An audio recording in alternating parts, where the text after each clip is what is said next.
Great morning, great morning, great morning. It is 8 o'clock Eastern Standard Time on WDRBmedia.com, guys. It's time for the It's About You radio show each and every Tuesday morning, 8 a.m. Eastern Standard Time.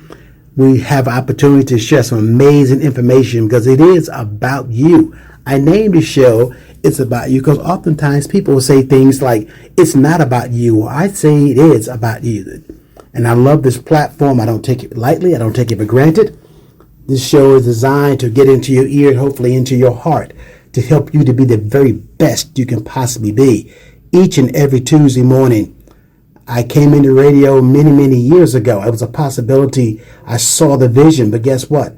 Oh my gosh, my creator had a sense of humor. 40 years later, he brought radio back.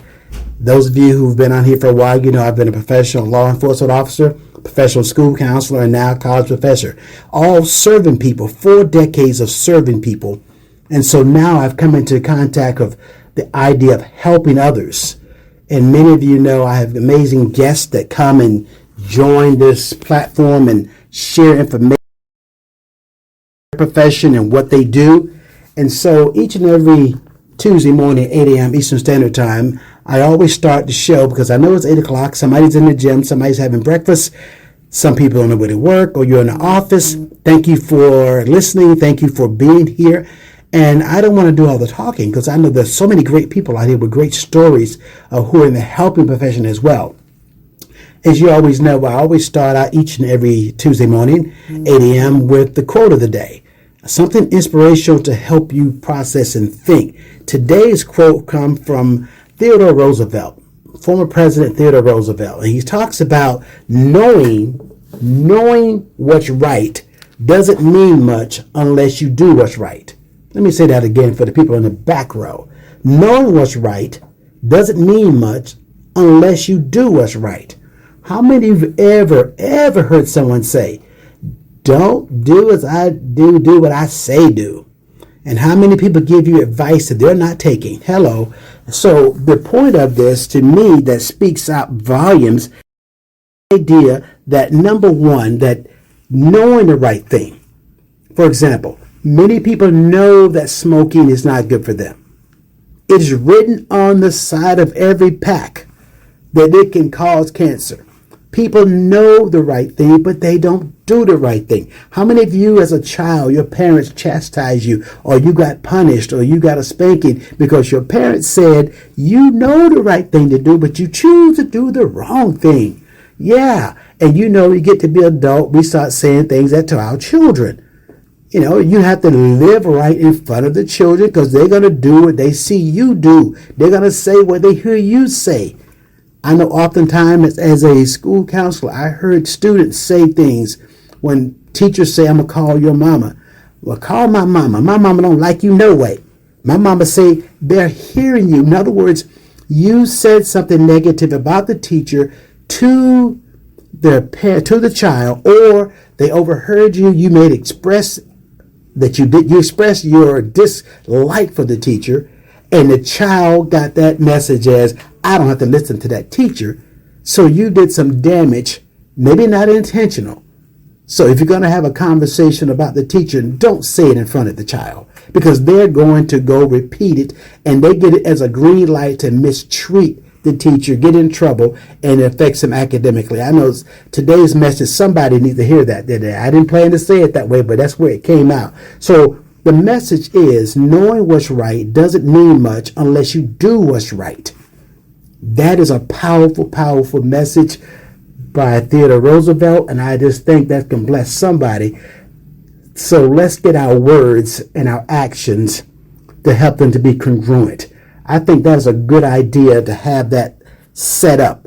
And so that is your morning motivational quote today, brought to you by MauriceMcDonald.net. Go to MauriceMcDonald.net and learn about your amazing gut microbiome. All disease begins in the gut. You need P84 in your system to help you be a whole lot better physically, emotionally, to take care of that gut, because your gut is your second brain. With that said today, ladies and gentlemen, October. Let's talk about October. October is a part of we think about this mental health. We also talk about domestic violence. And October also falls under this breast cancer awareness. We've done shows about that. We've done shows about DV. But, I think there's another part that should be celebrated every single month. And that is individuals who work in the mental health space. Because how many of you know there are people who are struggling with mental health, people struggling with all kinds of issues themselves, been hospitalized, and also people who just don't know who to talk to. They need somebody to talk to. And, I'm here at the college, and that's one thing I have done, been an educator as well, and teaching now, and students have to go through an internship. Here, they're about to graduate, and they have to go through an internship, and we have to have people in the field who are professionals, who are licensed mental health professionals, to supervise them. And of course, I come across a lot of amazing people in this space. And today I have a guest in the studio that fits that bill ideally. And that is obviously Miss Britney Hill. And one of the things that she's involved in, she's a licensed mental health professional. We'll let her talk about her background, as well as she has her own practice as a licensed therapist as well, and she got years of experience in this area. So I'm not going to steal her thunder. Let her tell her about who she is. So, Miss Hill, welcome to the show. Thank you so much. Yes, I'm glad to have you here to share a little bit about your background and what you do. So, can you tell my audience a little bit about your background and what led you to go in to become a licensed therapist? Absolutely. So back in 2012, I made the decision to go to UNC Charlotte, where it all started, and get my master's degree in the field of licensed clinical mental health counseling. But the dream actually started way before that. I remember growing up as a kid and being in school, witnessing how other kids treated other kids and were getting bullied sometimes. And, I spoke to one of my teachers and I said, we should come up with like a Dear Abby, so that people who are having a rough time can express their thoughts, express their feelings, and have it somewhere where somebody else can kind of, provide some support to them. So what I ended up doing is the professor or teacher went ahead and agreed to it, and we started a Dear Abby column, and I was Abby, where I would hear my other classmates, talk about some of the things they were going through, and I would respond. Of course, back then I didn't have the skills, that I obtained when I went to UNC Charlotte, but, I just provided that listening ear and gave them some motivation and inspiration to kind of help them through their day. So it started way back then. The journey has continued. I've been doing mental health since 2012, and I currently serve at Atrium Health Cabarrus in Concord, North Carolina, where I provide resources and referrals, do a little bit of brief solution-focused therapy to some of the patients there. But the journey doesn't end there. A lot of times in the evenings, afternoons, I have my own set of clients that I see under the umbrella, the name of Real Talk Therapy. And so there, clients can do telehealth sessions with me, and I see everyone from anxiety to depression, those dealing with family issues, PTSD, relationship issues, etc. And it has just been a joy and a pleasure of mine to be able to live the dream that I had as a little girl and serve, the general public. Wow. So that is so powerful. So, that you said, oftentimes I believe that the dream is birthed in children when they're young, and being around people to help nurture those, as opposed to saying, "Oh, you're too young. Who's going to listen to you? You don't know what you're talking about." But that teacher listened to you. Yeah. That when you decide, hey, we should do this, wow, that speaks to another whole topic right there. Having somebody to believe in your dream or to let you allow to express it. So you had that desire to help way back then. Yeah, and like you said, it takes, that one person to help foster, that desire that you have in you, so that way it gives you that extra for that boost to say, okay, maybe I can do this. Maybe I can do this. And now look, years later, you're right. So I think that's why a lot of times gifts, as a former school counselor, see that speaks to me greatly, because I heard so many times students, young high schoolers, ninth graders, come in there and they didn't have, the money, or they didn't have the connections, but they had a dream and they needed somebody to listen to them. And oftentimes, as a professional counselor, that was one of the things that really I wanted to be that ear to let them know we operate from a strength base, and helping them to see the big picture. Yeah, you can do this, even though you came from a less than desirable neighborhood or less than desirable economic standards. You don't have the money to go to a private school. You don't have the money to do this, and you want to go to college. You don't have the funding for it, and whatever else, and whatever path we could choose to help them find their way. If it's going to the military to get a free, to get your bachelor's and master's degree, if you don't have the money, find a way, the system to get it. But it was birthed early, and I'm glad to know that you now, because of what you did, has changed a lot of lives of people. So you said you worked there at Atrium. What type of patients do you work with? So it ranges. I see as young as, sometimes, unfortunately, we have the younger population. I'm talking elementary school, 4 or 5 years old, that comes in, to adults dealing with anxiety, depression, trauma, up to even the geriatric patients dealing with dementia and Alzheimer's. Wow. So there's a wide range of patients that I see at the hospital. Yeah, so so you're talking about from 5-year-old to grandma 80 years old, and that is so interesting that you talked about that from the different perspectives of PTSD, depression, and perhaps even folks who come in there with some suicide, issues, concerns.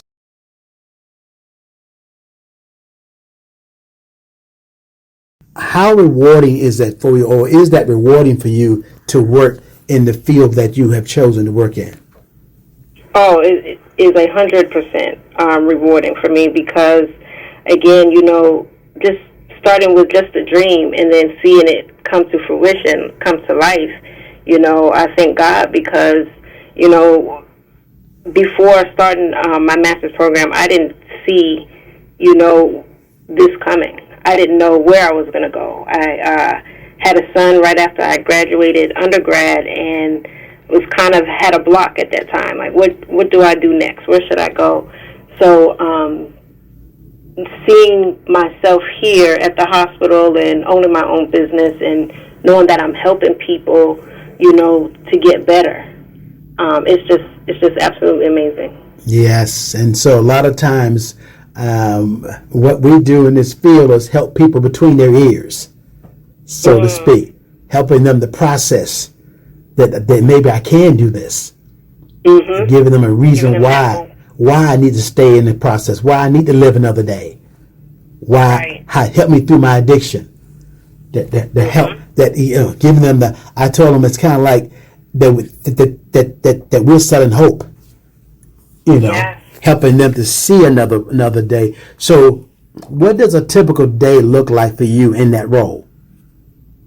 So typically, and I'm glad you mentioned substance abuse, because typically I do see substance abuse patients as well who may have come in for a trauma related to, like, alcohol use And so what I'll do is, go ahead and see them. I'll get a report, go and see them, and try and get them linked to the appropriate services. Provide like brief intervention for them so that they can, build up that strength to even want to go and get the help that they need. Because a lot of times they come in and they don't even realize,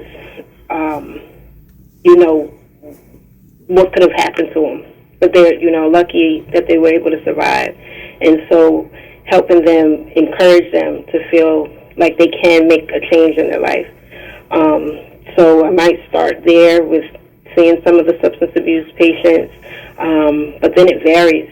We get, like you had previously mentioned, calls about a patient who may have come in with suicidal thoughts, suicidal ideations, and they need to be linked to some services, or it may be that they, I might speak to the psychiatrist who asked if we can go in and provide some therapeutic interventions for them while they're here in the hospital.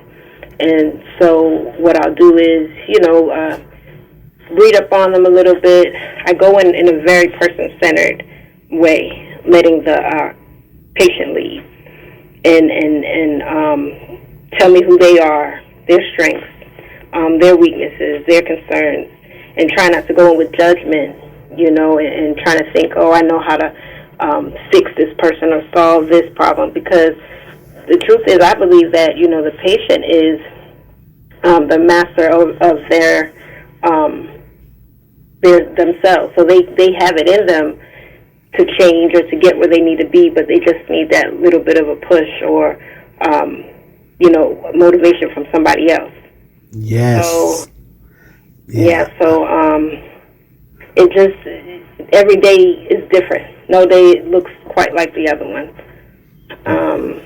I may go in with a pediatric patient who has an eating disorder, and the doctors, nurses, they can't quite figure it out why won't this patient do this or why won't they do that, and sometimes it's seated in deep trauma, and the patient, family members, they may not even realize that this is really the cause of it versus it being physical. It's psychological or mental.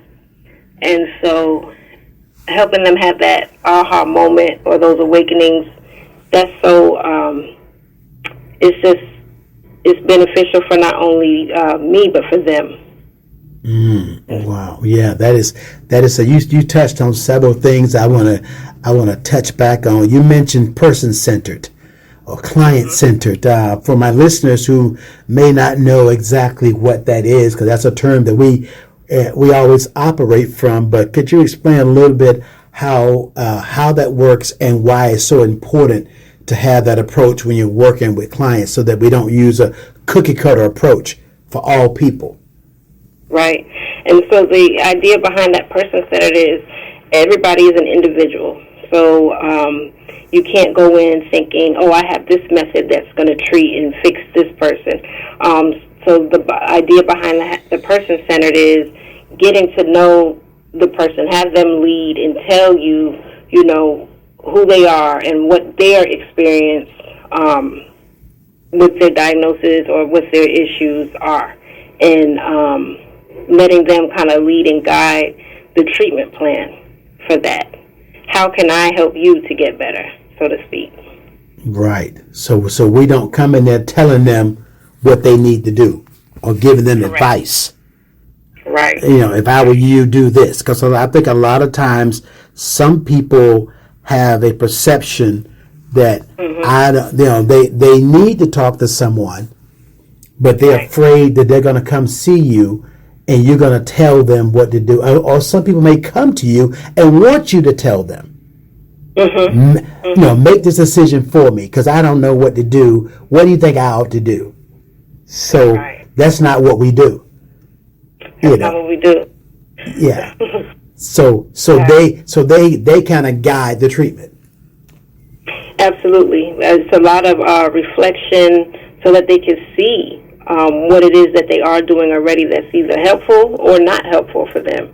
A lot of summarization, having them to look back at their story as a whole and kind of make those determining factors, like this is where I could do better, or this is where I need to change, or also looking at what are their positives and their strengths, because a lot of times I see with people with mental health concerns is that they think that they are the problem and that they're never going to get better, or I can't fix this, or I can't get better. So it's fostering hope and helping instill that hope that they may have lost somewhere along the way. Mm-hmm. Great, excellent. Another point you had mentioned a moment ago, I want my listeners to understand that you had mentioned talking about doctors and families. Do you collaborate with family members and doctors and other people to help your clients? Absolutely.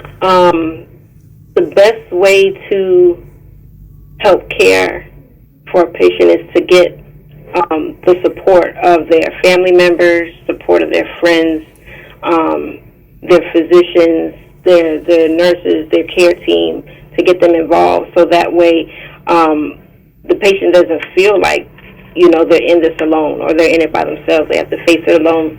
But knowing that, there's a team of people to help them. So I speak a lot with families, sometimes friends. I have patients that'll give me the phone to talk to their friend and ask me to talk to them, and so that they can help them.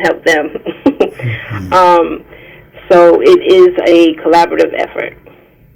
Yes, that part, and so many times they have a support system. Sometimes they have a negative support system or a positive support system, and sometimes helping them to figure out what path to take. Because I do believe many times people come in sometimes busted and disgusted.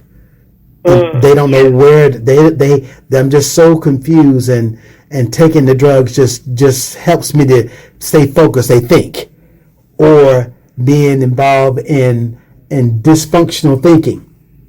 Yeah. What role do you play in helping them to get their focus back?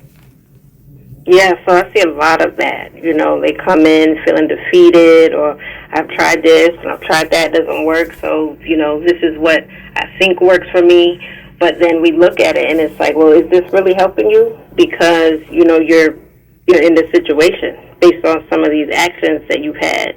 So that is where I do put CBT, cognitive behavioral therapy, in there to show them how their thoughts and their about the situation and their emotions drive their actions, their responses. And so we look at how maybe we can reframe some of their negative thinking or their negative actions and emotions, and turn them into positives, so that they can start to have positive results. Yes, that is so important, to help them change the results. And it is so key what you say, to having the client to be part of the change, not us telling them what to do. That's correct. Can't tell them what to do. Yeah, have them as I call it, have the porch light come on. I'm in darkness, and now I can see. Look back at what I've been doing wrong. So if you have I always look at the show is there's somebody listening who has been kind of leery about going to counseling, or they're not sure about going to counseling. Could you tell them, why do you think them, if they need to help? Because I think everybody needs it at some point in time. Could you give them maybe 2 reasons why it's important for them to go to counseling? So first I want to say that stigma that has been put on us for years, that, if you go and air your dirty laundry, it'll come back to you, it's false. I'm going to just tell you that right now. There's a saying, you can't heal what you don't reveal. So if, you continue to hold that in and let it eat away at you, you're giving it power instead of you taking the power over it. And so if you feel like you're in that place where you know you need to get help and you've been scared to do it, you're stronger if you go and you tell someone that can help you. It's not a weakness. Right. It is not a weakness. I love that statement. You can't hear what you don't reveal. And I always tell people also, and what you don't work on will work on you. That's right. Because you can find yourself, because at some point in time, and by the way, there isn't an effective counselor or therapist that has not been a counselor themselves. That's right. I mean, let's just put that out there. There's a pastor, though there's a priest, they got somebody they go talk to, okay? So you have to empty the vessel, because there are life personal issues and things that come at you, and there are people losing their jobs or careers because they got personal things going on that's spilling over into their occupation.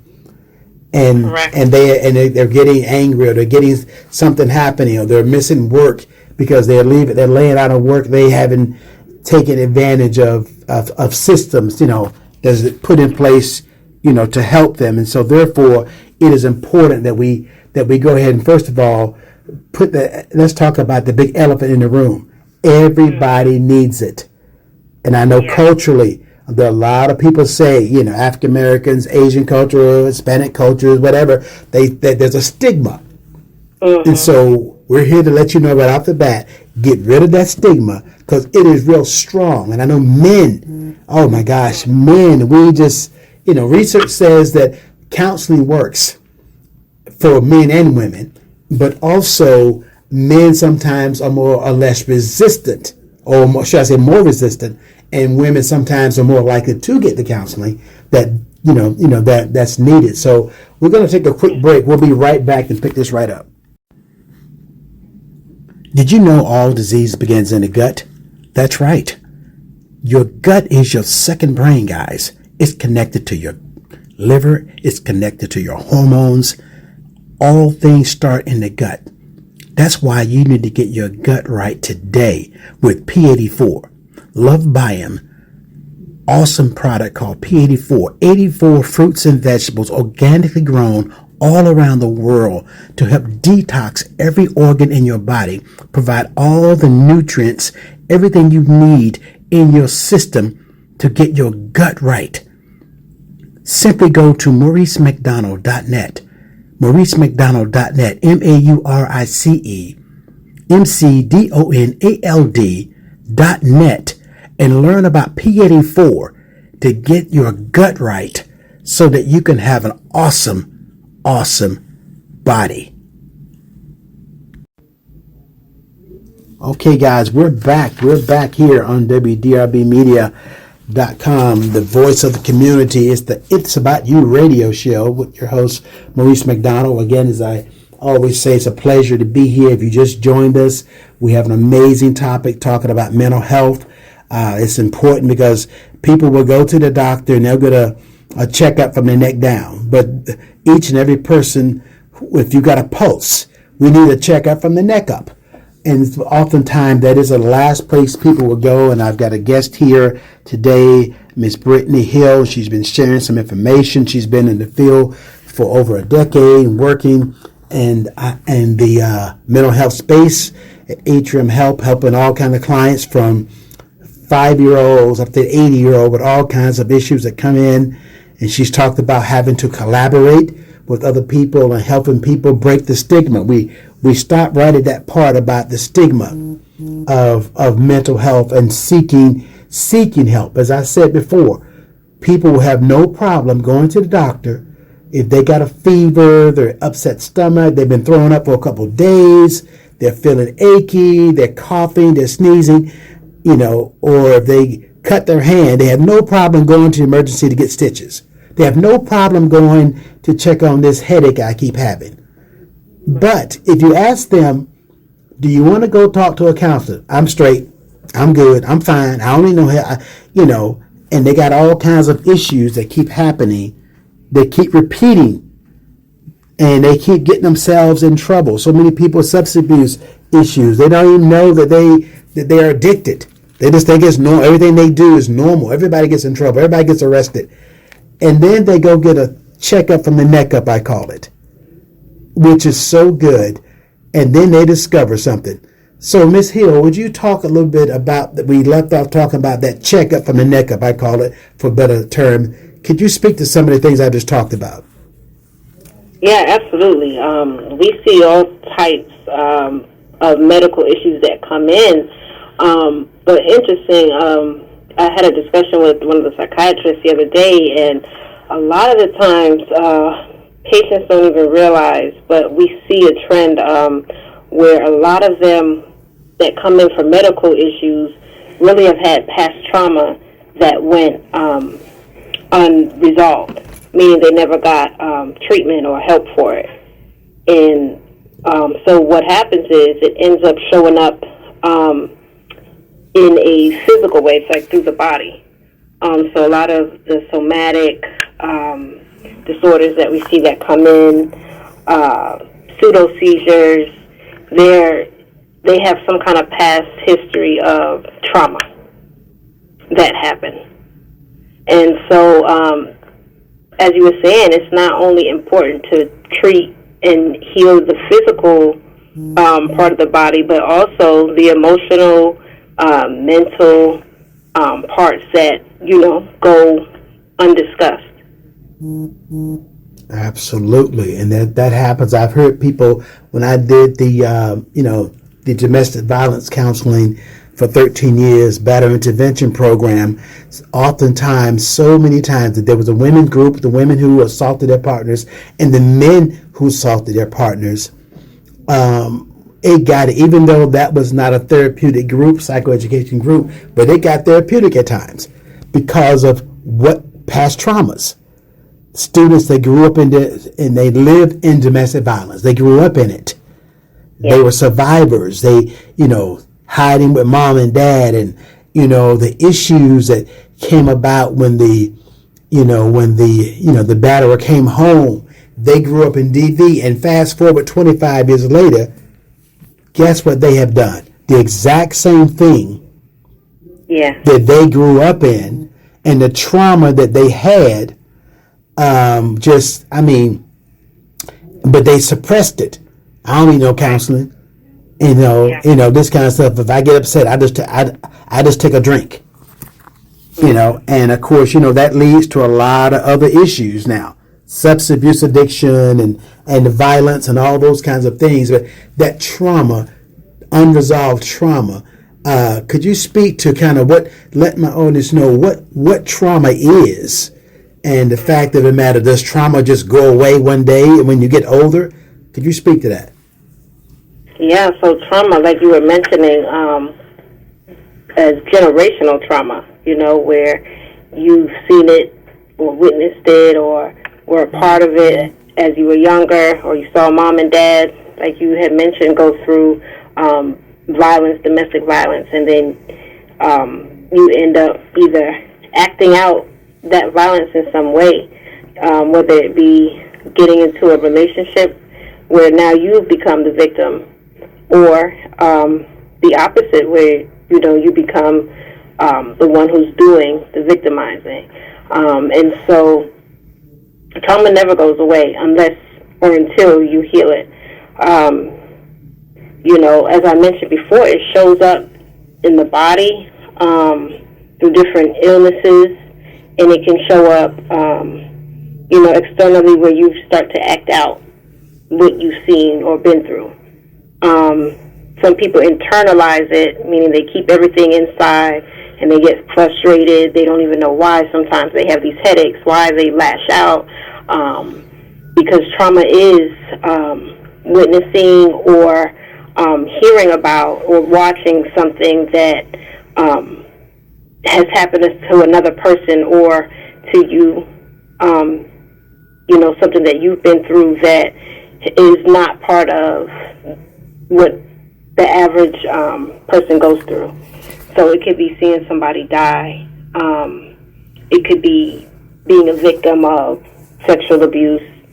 And a lot of times trauma shows up in different diagnoses. And it goes underdiagnosed. So if you feel like, or if you've ever been one to react hypervigilantly to something that happened that somebody else might just kind of say, oh, that's just, let me brush that off. It's like maybe, for example, we see a lot of patients with PTSD who are in the military or who served in the military who went to war and, the gunshots or the bombs that went off, now they may be, when they hear fireworks, overreact to that because their mind thinks that they're still in the war or still at that scene where it occurred. So, one of the things is to, go to the doctors. You can an assessment to see if you have PTSD or if you've been a victim of trauma. Therapists, clinicians, psychiatrists, they all can do these tests, psychologists, to determine if that is you, and there's treatment for it. EMDR, trauma-focused CBT, those are some great methods, great ways to help overcome, what you've been through. Absolutely. You did a fantastic, you answered that perfectly because I'm a firm believer in that, if you go to the doctor, medical doctor, and they're doing an assessment and they're asking you, are you having trouble sleeping? Are you having headaches? And you give them the wrong information. You are having headaches. You are having trouble sleeping. And you say, no, you're not. That changes the whole diagnosis now. Mm-hmm. And that creates set up for the wrong diagnosis. They're going to treat you for something that you don't have because you didn't give the facts, the honest facts. So when somebody talks about it, did you grow up in domestic violence? Or are you having this? No, I ain't putting my business out there. No, I come from a good family. I didn't have, my family was perfect. We had money because there's a stigma that if you have money, that you have less problems. Right. And that you come from a wealthy family. I didn't grow up in DV. I did. But the fact of the matter is you did. And now you have, dealing with some other issues. So it's important to see that therapist and be honest about things, to work on the trauma that comes with this. So you've been working in this field for a while. So I just kind of think about, I mentioned about going to counseling ourselves or whatever, but how do you manage the emotional toll that can come from supporting patients or clients or families during their difficult times? How do you cope with it? I am a huge advocate of self-care. I tell, colleagues, I tell, my intern, I tell my friends, I'm like, you have to take care of yourself. Because if you don't take care of yourself, who else is going to do it for you? I use this metaphor a lot that, if the plane is going down, you can't put the oxygen mask on your neighbor until you put it on yourself first. So, whatever that self-care is for you, it could be taking vacation, it could be, going to get your hair done, nails, that type of thing. That's what I do in order to take care of myself, is just make sure that, I'm good before I go and help my clients, my patients. Absolutely. Put the mask on first. That is a powerful analogy. Anybody's been on a plane, if you've never flown before the plane takes off, the flight attendants will take the mask and they'll demonstrate what to do as the other flight attendants on the speaker talking about if you're traveling with a child or someone else underage or a grandparent, in case of loss of pressure, the mask will fall down. Put your mask on first. I say that very same thing here at the college when I'm teaching the students who are about to come into this field. I tell them, do not come into this field without you going to counseling first. You need to be, because I promise you, if you're working with people, burnout can come. If you want to be Superman or Superwoman, you got your cape on, but you got to be able to have self-care and go to counseling, work on your own issues, because we have them. And by the way, I always say this to my listeners and other people, many people live in that big river in Africa called denial. They say, oh, I come from a great family. I don't have any issues. Mm-hmm. You know, or I grew up, if I have issues, I just take it to my higher power. I just go to God and pray. And that is all part of the process, absolutely. But there are sometimes you need to go and get things straight. And it starts with admitting something. How many people you know that may be going on their second or third marriage, or your clients who have 3 and 4 DWIs? And they don't realize they have a problem. They're still saying, "Oh, the police are harassing my neighborhood." They blame other people. Yes, could you speak to some of that for me? Yeah, that's the thing. You've got to be honest with yourself, because you know you do yourself disjustice if you don't admit what's going on, because people can help you. You know, if you admit that there's something wrong or that you need help, there are those that are willing to help. But you first got to admit to yourself that something needs to change. Mm-hmm. Something needs to change, because that's the process. And a lot of times, you know, I always tell people, when people who've never been to counseling, because I know there are people listening to us right now who've never been to counseling and badly need it. Mm-hmm. They have been struggling, like you said, with the sometimes medical challenges, weight loss, gaining weight, you know, can't sleep, all the above. They check all the boxes.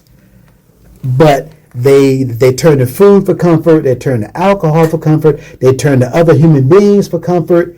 They're in bad relationships because of all the stuff, you know, they think everything except talking to somebody, you know, to help me focus on this area.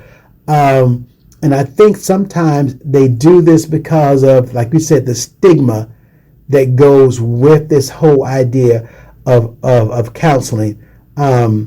So what do you think is a good way that people who are listening right now can possibly begin to get over, which is why I have you on this show, this is so powerful, to get over the stigma? Something you think that can help them, or several things that can help them get over the stigma? Yeah, I say, you know, the more supports you have, the better. And so if you got at least one person that you can talk to, whether it be a aunt, a friend, a cousin, you know, most people, I'm not saying everybody, but most people have at least one other person that they feel comfortable with sharing, you know, some of what's going on with them. It can start there, you know, because that's what we're put on this earth for, is to help each other. Nobody goes through life without having some sort of problem or issues. And it takes a village sometimes to help. And so, you know, reach out to some of the supports that are in your life. If you don't have any supports, there are, like I said, people in the mental health field, professionals, peer supports, you know, doctors, clinicians, providers that can, you know, be that additional support for you. Mm-hmm. A lot of times I tell people who can't see themselves, telling their friend about it, I'm like, well, if something was going on with your closest friend or your daughter or your sister, would you want her to come to you, or would you want him to come to you? And if so, how would you treat them? Would you turn your back on them, or would you help them? So put yourself in that perspective and, you know, reach out. Don't be afraid. Don't be afraid. That is that's powerful. And that's sometimes when you have that close friend, sometimes it's good to have that close friends that can talk you off the cliff, so to speak. When you're angry, you're about to go off on somebody, a coworker at work, and somebody pull you to the side and say, no, boy, no, girl, hold up, slow your roll. Don't go in there and show out right now, because you don't get fired. Because sometimes people can operate out of their emotions. That's right. And it's okay to not be okay sometimes. Yes. It is so true not to be okay. And that's why sometimes taking a mental health day, taking that thing, in other words, day to day, I should be in work today, because I will go in there and go off and figure out what's going on. I need somebody to talk to. And speaking of which, many employers will have EAP. there for them. For those, would you explain to my audience, what EAP is? Yeah, so that is through your work. Most companies do have it where you can speak to someone who is a licensed professional mental health provider who can, a lot of places will offer some free sessions. And then maybe if you can't get free sessions, they work with you through your jobs, insurance, so that you can be seen for, I think, at least 5 to 6 sessions under EAP. So check with your company that you work with and see if they offer that. Because a lot of people don't know that there are sliding scales available and some free sessions that you can get. Absolutely. And that EAP stands for employee, assistance, and being able to have that. And that is so powerful. Most agencies will have that. And like you said, some people don't go as a barrier because they say, I can't afford it, with their sliding scales. And sometimes the people do things pro bono, Right. being that means you get some free sessions. I know at the college, because we have students who come in from all walks of life. They've been through divorce. They've been through trauma. We got military people coming through. Folks hadn't been to school in 20 years or 10 years. Things have changed. They come in with all kind of stress, and I can't make it. And the idea that the college and many colleges around the country will have free counseling sessions. They have people on staff that you can see 5 to 6 sessions with them as well, more if needed, and they do referrals. So, there's so many, and I'm having this show because I want to take away the stigma. I want to take away the reasons or excuses why people don't get help. It is a sign of strength. And let me speak to my brothers. Let me speak to the men. Come on, guys, get close. Or ladies, if you got a man in your life, get him to understand something. The greatest strength a man can ever have is to admit he needs help. Because oftentimes boys learn things between the ages of 2 and 12 that keeps us stuck for life. We know we need to talk to somebody, and I believe that women can speak to this as well. Your significant other, something's wrong with them. They're not acting normal. They're withdrawn, or they're snappy. And you ask that powerful question, baby, what's wrong? What's going on? And what do you think you hear? Ms. Hill, what do you think most men will say in a relationship when his partner asks him what's wrong? Oh, nothing. Nothing. I'll say nothing. I'm okay. Yep. Nothing's wrong. And nothing's wrong. Yeah. You can tell something's not right. They're not their normal self. Mm-hmm. And sometimes it's how they say it. And if you keep asking, the next thing they say. They're going to say nothing in a stronger tone of voice. Mm-hmm. Why are you nagging me?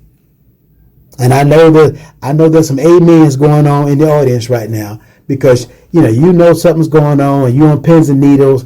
He needs to talk to somebody. But if you suggest it, he's snapping at you. And yet something is wrong. But he'll go tell his friend.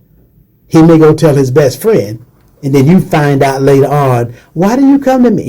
So a lot of time that happens with men about reaching out to help. So if you got a male in your life, a man in your life, or sometimes even your son, your 18-year-old, who needs to go talk to somebody. And oftentimes people try to medicate or go to weed or go to some type of substance as a way of dealing with this. But so could you kind of share a little example of a time when you had an intervention? And I do know about confidentiality, so therefore I'm not asking you to violate confidentiality, but can you share an example of a time when your intervention made a significant difference in a patient or client's life? Oh, yes. So I will say, too, just as some tips, is that a lot of times with men, their depression can be masked with anger. A lot of men don't like to show, the sadness, or because they feel like they're weak. So I can recall a time where I did have a male patient, and he kept coming in, because he thought that he was dealing with some illness. I won't reveal all of his information, but he was dealing with the illness. But he was actually embarrassed to say, that he was dealing with some mental health issues. He was embarrassed to, say that he had to deal with depression and was actually facing homelessness because the bills were just getting too high and piled up. And so I took some time and worked with him, kept going back to see him and just kind of reassure him, because I didn't want to make him further feel embarrassed about his situation, but wanted to kind of just let him know that, we're here to support you. I'm here to support you and work with you until you can, get to a place of stability, because he just was out of sorts. And so he was able to finally get discharged from the hospital. But before that, I ensured and made sure that, I did a lot of identifying his feelings and labeling his experiences so that it would be normalized for him. So he knew that he wasn't alone in this, that there's other people, too, that were facing some of the stuff that he was going through. And made sure before he discharged to connect him to some services, some therapy services, where he could continue getting therapy and additional help in the outpatient setting. And so, in the beginning, I faced a lot of resistance with this one particular patient. Like, he didn't want me in the room. He didn't want me to be there because he didn't want to admit that, he was going through some hardships. But at the end of it, I will say that, he was very grateful and thankful. And I hadn't seen him back here again. Now, if he did come, I don't know, but he was doing better emotionally, so that I didn't have to see him. Oh, that is so, first and foremost, that is refreshing, because as a man, you talked about that feeling of embarrassment and coming out as violence. That is it. First and foremost, for my listeners to understand that anger is a secondary emotion. Mm-hmm. A lot of times people who angry, there's something underneath the anger. Angry. You ask people how they cope with stuff. I just get pissed off. I just get mad. And when I get mad, furniture got to move. There are people who think when they get angry, violence is the next resort. And sometimes all of that is just masking what's underneath. The embarrassment of admitting I got help. Especially if a man, and you look at it, he's got muscles, he's lifting weights, he's an athlete, he's got a lot of money, he's in a powerful position, all those things that on the surface looks like he got it all together. Kind of like a duck on the lake. The duck looks like they're just gliding along the lake, but underneath the water, their feet's paddling like crazy. And sometimes the emotional paddling or that trauma they hadn't dealt with, the idea that, number one, it could be a lot of things, that their partner is making more money than me, and I got a problem with it, and they're not aware that they got a problem with it, and it comes out in violence, or it comes out in sabotaging their job, going to the job, showing out when it really boils down to, because I had a client that way in my in the domestic violence groups. His issue was his partner made $25,000 more than he did, and he was hiding that trauma. I mean, it was trauma for him, because the bottom line was, at the end of the day, his father told him, was a little boy, never let your woman make more money than you. And now here it was, and he's been hiding it for years, but sabotage it. And it led to him assaulting her. And I mentioned him going to individual counseling. So that part is so real. So how important you think that, since what we've been talking about here now, we talk about a range of things, that it's important for men to go take a break. And matter of fact, when we come back, we're going to take a quick break now. When we come back, we'll pick up right there. Did you know there's a battle going on inside your gut? That's correct. Good and bad bacteria are battling daily for your health. Introducing P84, Love Biome's brand new awesome product to help your gut microbiome to get in order. Imagine 84 fruits and vegetables grown all around the world in good soil for good health.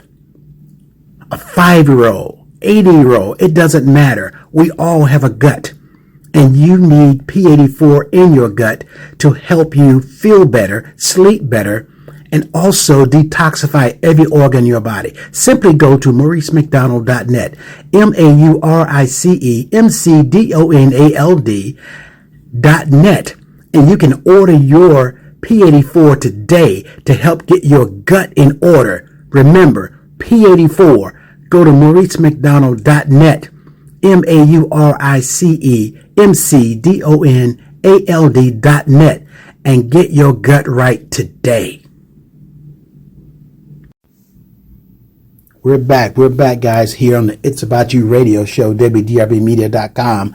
This has been an awesome show. We've been talking about mental health. We've been talking about lots of areas along that way, how to break the stigma, how to get help. And I have amazing guests here. You've been hearing Miss Hill, who's been in this field for many, many years, sharing some information, why she first got started, how she got started, and working with different clients from ages 4-year-old to 80-year-olds. So sharing this information. In the time we have remaining, I want to talk, Ms. Hill, a little bit about community resources and partnerships.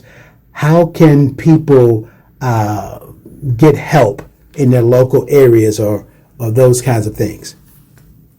Yeah, so there's so many different ways and resources that people can link to. Now, today with technology, it just opens up the doors to so much more support and help. So, first of all, I will say, if you or anybody you know is facing a crisis or thinking about suicide, you can always dial 988 is the Suicide and Crisis Lifeline. No matter where you are, 988, and it'll link you right to a mental health professional that can, provide you some a listening ear and some support, and get you linked to your local emergency crisis centers.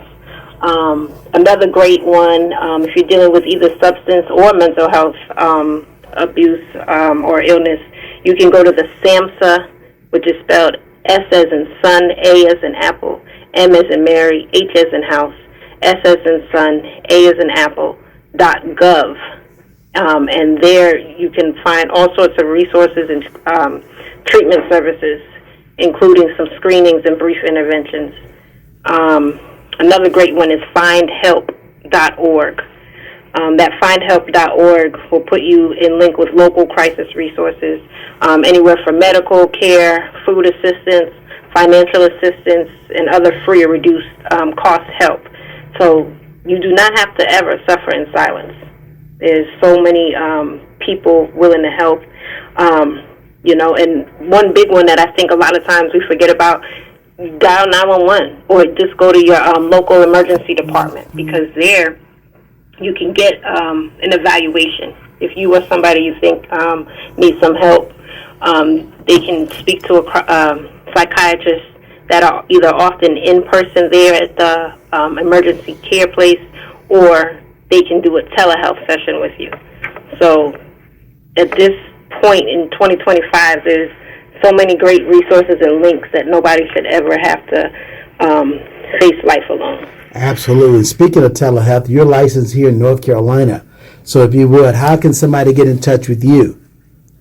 Yes, absolutely. So I also am available for telehealth sessions through Headway, and the phone number for that to get right in contact with me is 704-255-5020. That'll get you in connection to a therapist through the Real Talk Therapy. And then they can also visit headway.co. And if you type in Britney Hill, you can see if or when I have sessions available.